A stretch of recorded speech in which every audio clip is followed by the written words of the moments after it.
Chapter 45 एक साथ। द्वीप धीरे धीरे नजरों से ओझल हो गया था। सूर्यास्त के समय ये सिर्फ एक निशान था, दक्षिण पश्चिमी क्षितिज पर एक दाग।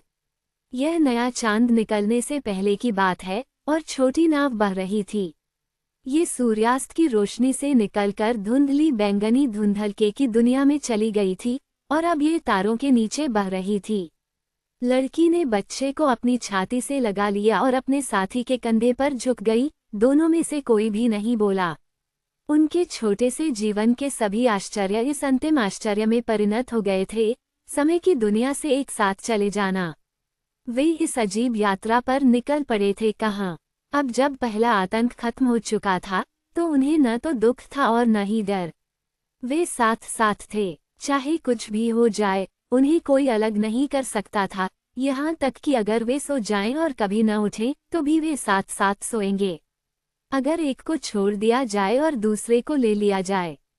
मानो ये विचार उनके मन में एक साथ आया था। वे एक दूसरे की ओर मुड़े और उनके होंठ मिले, उनकी आत्माएं मिली, एक स्वप्न में विलीन हो गईं, जबकि ऊपर हवा रहित आकाश में अंतरिक्ष ने आकाशीय प्रकाश की चमक के साथ अंतरिक्ष का उत्तर दिया और कैनोपस इज़राइल की नुकीली तलवार की तरह चमक उठा और जल उठा।